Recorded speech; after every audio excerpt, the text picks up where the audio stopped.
My fiancé said, "Stop introducing me as your future wife. It makes me look like I settled." I replied, "Good to know." That evening, I quietly removed my name from every guest list she had added me to.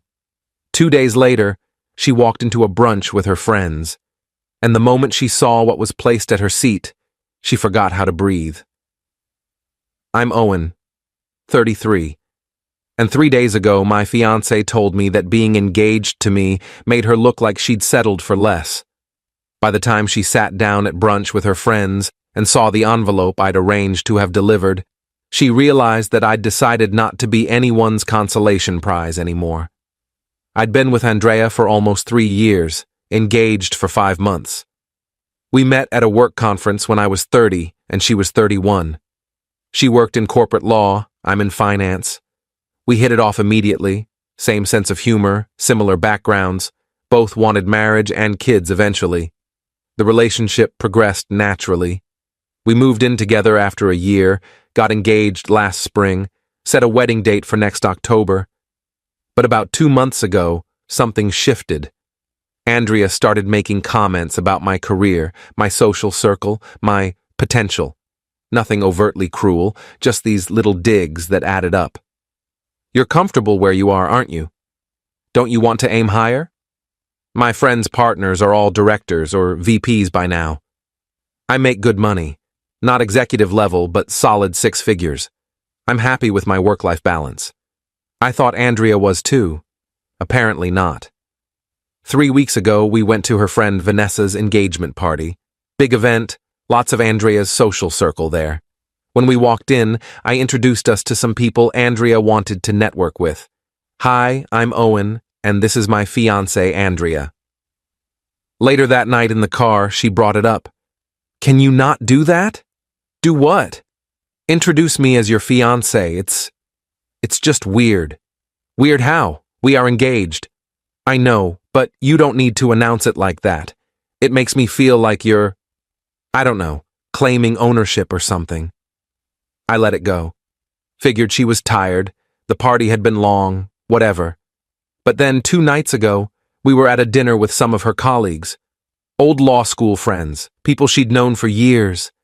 When someone asked how we knew each other, I said, "Andrea's my future wife. We're getting married next October." The table went quiet for a second. Then conversation resumed. But Andrea's face had gone tight. On the drive home, she exploded. "I asked you not to introduce me like that." "Like what? As my future wife? That's literally what you are." "It makes me look like I settled. Like I couldn't do better, so I just picked you." I felt like I'd been punched. "You think marrying me makes you look like you settled?" "That's not what I meant." "That's exactly what you meant. You just said introducing you as my future wife makes you look like you settled. How else am I supposed to interpret that?" "You're twisting my words. I'm just saying you don't need to be so public about it. My friends are all marrying doctors, executives, entrepreneurs. And you're fine. You're good at what you do, but you're not ambitious like them. When you announce me as your fiancé, it highlights that. Highlights that you're marrying someone you consider beneath you." "I didn't say beneath me. You said I make you look like you settled." "Same thing." She went quiet. Didn't apologize, didn't take it back. Just said she was tired and went to bed. I sat in the living room for probably 2 hours thinking. Then I made some decisions. First, I pulled up every event Andrea had RSVP'd us for over the next few months. Her friend's wedding shower, a law firm gala, her college roommate's birthday party, several brunches and dinners. For all of them, she'd added me as her +1 without asking. Just assumed I'd come along as her accessory, her partner she was apparently embarrassed to claim. I went through each event and removed myself from the guest lists. Sent polite emails to hosts saying I wouldn't be able to attend, apologizing for the late notice. Some of them were Andrea's close friends who had my email from previous events. I kept the messages brief and professional. Then I did something else. I contacted Andrea's best friend, Melissa. We'd always gotten along well. I asked if she'd be willing to help me with something at this weekend's brunch, a group thing Andrea had planned with her inner circle. Melissa was hesitant until I explained what Andrea had said. Then she agreed immediately. The next morning, Friday, Andrea acted like nothing had happened. She was getting ready for work, talking about wedding planning, asking if I'd confirmed our RSVP for her friend Sarah's wedding shower that weekend. About that, I said. I canceled my RSVP. What? Why? Because you're embarrassed to introduce me as your fiancé. So I figured you'd rather go to these events solo. Avoid the whole settled thing. Owen, don't be ridiculous. I'm not being ridiculous. I'm respecting your wishes. You don't want people knowing you're marrying me because it makes you look bad. So go to your events alone. Problem solved. You're being childish. I'm being clear. You said what you said, I heard you. Now I'm acting accordingly. She stared at me. So you're just not coming to Sarah's shower? Or any of the other events you signed us up for? I went through the list last night, removed myself from everything. You can't just... I can, and I did. If you're embarrassed to be engaged to me, don't bring me. Simple. I left for work. She texted me throughout the day, first angry, then defensive, then trying to backtrack. I didn't mean it the way it sounded. You're overreacting. Can we please just talk about this? I responded once. I heard exactly what you meant. Enjoy your brunch Sunday. Update 1, Saturday.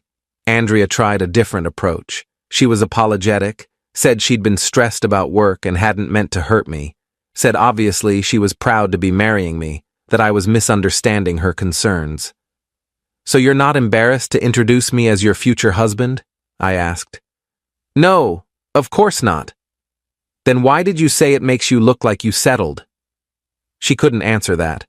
Just kept saying I was taking it out of context, that she'd phrased it badly. The context was pretty clear, I said. You think I'm not impressive enough for your social circle. You think being engaged to me reflects poorly on you. That's not phrasing. That's how you actually feel. Owen, please. Are you going to the brunch tomorrow? Yes, but I want you to come. Please. Let's just show up together and move past this. I'm not going. You'll have to explain to your friends why I'm not there. What am I supposed to tell them? Tell them the truth. That you're embarrassed to be engaged to someone who makes you look like you settled. She didn't like that. We spent Saturday mostly in separate rooms. That evening, she asked one more time if I'd reconsider coming to the brunch. I said no. She went to bed frustrated. What Andrea didn't know was that I'd already coordinated with Melissa. The brunch was at a nice restaurant, one of those trendy, bottomless mimosa places Andrea's friend group loved.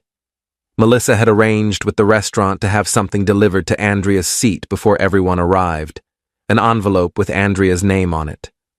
Inside the envelope was a letter I'd written, and a copy of our wedding venue cancellation confirmation. Sunday morning, Andrea got ready for brunch, asked me one last time if I was coming. I said no. She left around 10:30 a.m. I waited at the apartment. Around 11:15 a.m., my phone started ringing.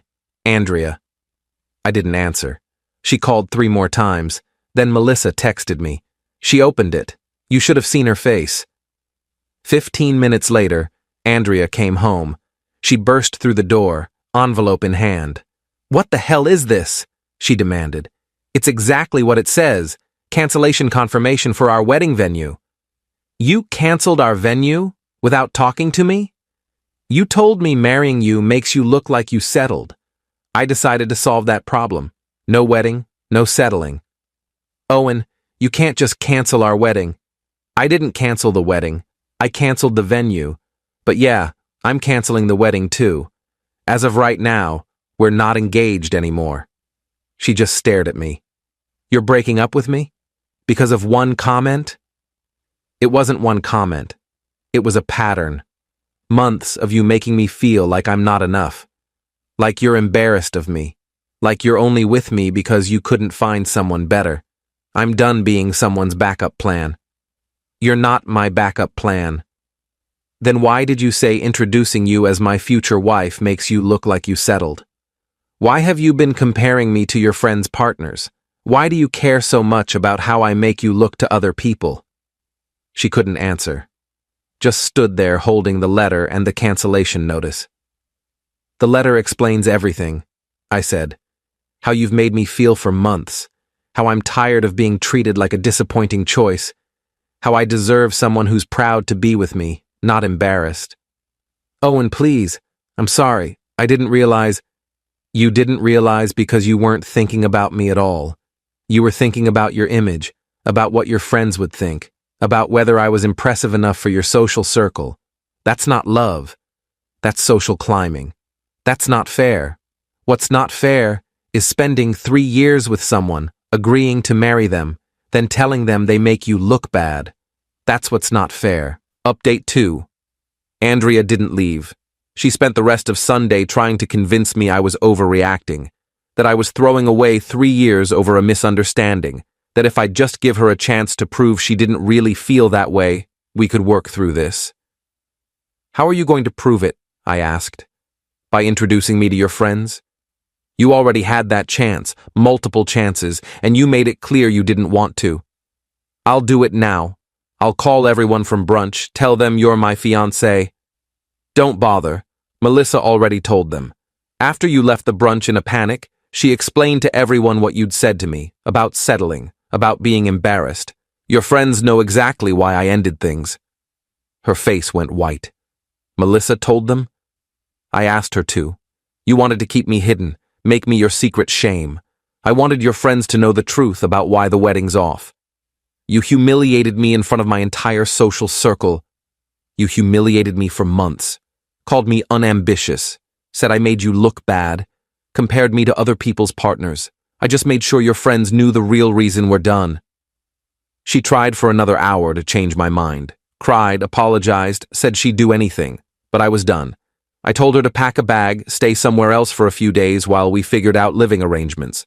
She eventually left around 6 p.m., went to stay with her sister. Monday morning, I contacted a lawyer about untangling our finances. We'd combined some accounts, co-signed on the apartment lease. It was going to be messy, but necessary. Monday afternoon, Andrea's mother called me. "Owen, honey, what's going on? Andrea called us crying, saying you ended the engagement." "I did. Did she tell you why?" "She said you overreacted to something she said, that you're being unreasonable. She told me that being engaged to me makes her look like she's settled, that introducing her as my future wife embarrasses her because I'm not impressive enough for her friends. Those are her words, not my interpretation." Silence. Then, "She said that to you?" "Multiple times, in different ways, for months." "Oh, Owen, I'm so sorry. That's not okay. That's not how you treat someone you love." "That's what I figured. Do you think there's any chance you two can work through this?" "No. I spent months feeling like I wasn't enough, like I was some disappointment she was stuck with. I'm not going back to that." "I understand. I'm sorry it ended this way. You've always been good to our family." We talked for a few more minutes. She said she'd talk to Andrea, try to make her understand what she'd done. I appreciated it, but didn't expect it to change anything. Update 3. It's been 3 weeks since the brunch. Andrea and I are in the process of separating everything. She found a new apartment, moves in next month. I'm keeping our current place since the lease is primarily in my name, and I can afford it solo. She's tried multiple times to reconcile, sent long texts about how she's realized she was wrong, that she took me for granted, that she's been in therapy working on her issues with image and validation. I've responded politely but firmly. "It's over. There's no going back. Please respect my decision." Her friends have been divided. Some think I overreacted, that I should have given her another chance. Others, including Melissa, have sided with me. Melissa told me that after I left the brunch and she explained everything, several of Andrea's friends admitted they'd noticed her being dismissive of me, that she'd made comments before about me not being at her level. Apparently, it wasn't just in my head. The wedding venue refunded about 60% of our deposit. We lost some money, but honestly, worth it to avoid marrying someone who saw me as a disappointing choice. Andrea sent me a letter last week. Long handwritten thing about how she knows she messed up, how she's sorry she made me feel inadequate, how she wishes she could take it back. The letter ended with, "I wasn't embarrassed of you. I was insecure about myself. I thought if you were more impressive, it would make me feel better about my own choices. I projected my issues onto you, and I'm sorry." I read it twice. Then I put it in a drawer. Maybe she's telling the truth. Maybe she really is working on herself. But that doesn't change what she said. Doesn't change months of feeling like I wasn't enough. Final update. It's been 4 months since I ended the engagement.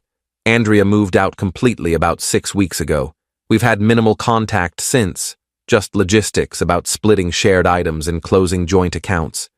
Everything's finalized now. We're completely separate.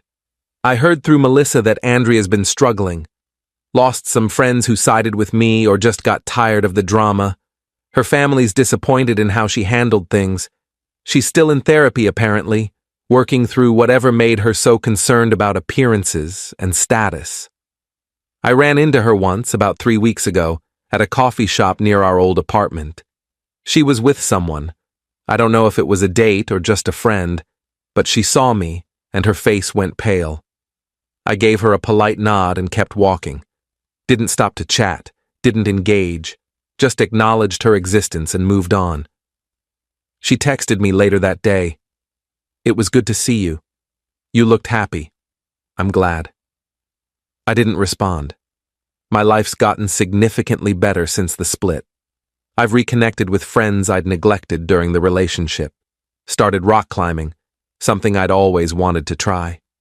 Been dating casually. Nothing serious yet, but I'm not in a rush. I'm learning what I actually want from a partner instead of trying to be what someone else wants. The biggest change is internal. I don't second-guess myself anymore. Don't wonder if I'm ambitious enough, successful enough, impressive enough. I'm comfortable with who I am and what I've accomplished. If that's not enough for someone, they're not right for me. My brother asked me last week if I ever think about reaching out to Andrea, seeing how she's doing, maybe getting closure. My answer was no. We had closure at that brunch. She sat down and opened an envelope that told her exactly why I was done. That's all the closure either of us needed. Melissa and I still talk occasionally. She told me Andrea asked about me recently, wanted to know if I was seeing anyone. Melissa shut that down immediately.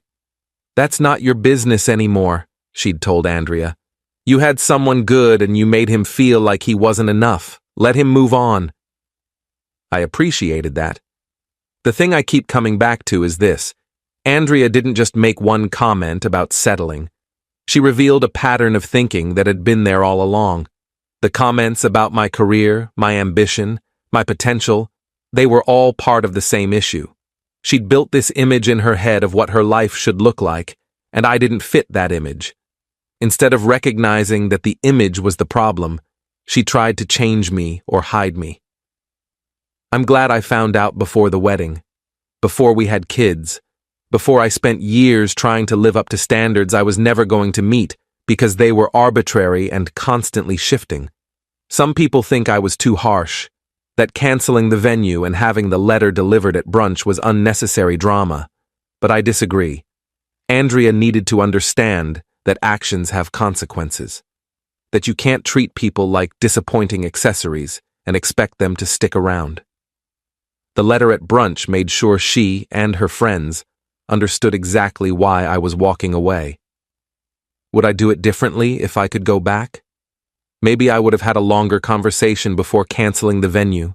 Maybe I would have given her one more chance to apologize meaningfully. But probably not. She'd had months to apologize for the comments, to recognize she was hurting me, to change her behavior. She didn't. She only cared when I took action. I'm Owen, 33, single, living in an apartment that's all mine. Learning that being alone is infinitely better than being with someone who makes you feel small. Andrea thought I wasn't impressive enough for her friends. Turns out, she wasn't impressive enough as a partner. That's all there is to it. Edit 1. People keep asking what the letter said exactly. I kept it simple. Explained how her comments had made me feel over the past months, listed specific things she'd said, including the settled comment, and stated clearly that I was ending the engagement because I deserve someone who's proud to be with me. Attached the venue cancellation as proof I was serious. Edit 2. Yes, I did lose money canceling the venue and other wedding arrangements. Worth every penny. Would have lost a lot more divorcing someone who fundamentally didn't respect me. Edit 3. Andrea's friends from the brunch have reached out a few times, some apologizing for not noticing how she treated me, others asking if I'm really done or if there's a chance we'll reconcile. I've been clear with everyone. It's over. No reconciliation. No second chances. She showed me who she was, and I finally believed her.